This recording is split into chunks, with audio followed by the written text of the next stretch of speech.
আর এবার হাওড়া লোকসভা কেন্দ্রের দিকে আরো একবার নজর রাখবো, কারণ ভোটে হাওড়ায় হাতাহাতি। লিলুয়া ভারতীয় উচ্চ বিদ্যালয়ে তুলকালাম পরিস্থিতি। মকপোল নিয়ে তৃণমূলের সঙ্গে বিজেপি প্রার্থী রথীন চক্রবর্তীর বচসা। প্রিসাইডিং অফিসারকে মারধরের অভিযোগ। আর সেখান থেকে রয়েছেন আমাদের প্রতিনিধি সরাসরি স্বর্ণালী রয়েছেন আমাদের সঙ্গে। স্বর্ণালীর কাছে আসবো। স্বর্ণালী, এই মুহূর্তে সেখানে কি ছবি?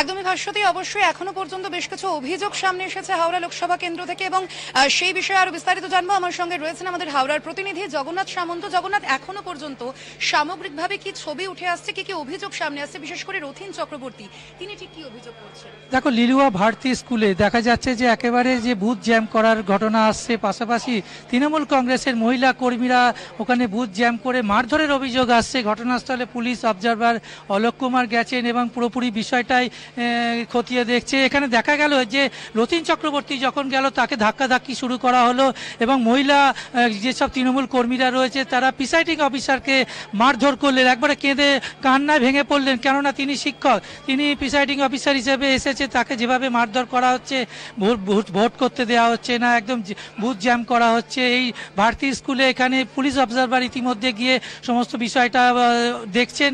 তবে এই মুহূর্তে বলা যেতে পারে হাওড়ায় শান্তিপূর্ণ ভোট হলো, বিক্ষিপ্ত কিছু অশান্তির খবর আসছে। যেমন বিভিন্ন জায়গায় বালিতে প্রথমে দেখা গেছিল যে কেন্দ্রীয় বাহিনী মোবাইল নিয়ে ঢুকতে দিচ্ছিল না ভোটার যারা ভোট দিতে এসেছিল। অনেক জায়গায় ইভিএম খারাপের অভিযোগ আসছে।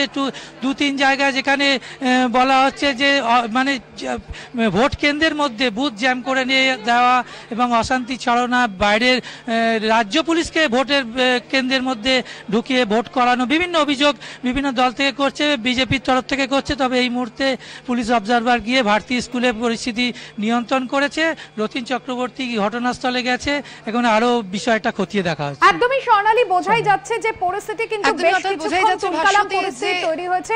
ধন্যবাদ জানাবো তোমায়। সরাসরি ছিলেন আমাদের প্রতিনিধি স্বর্ণালী এবং পাশাপাশি জগন্নাথ।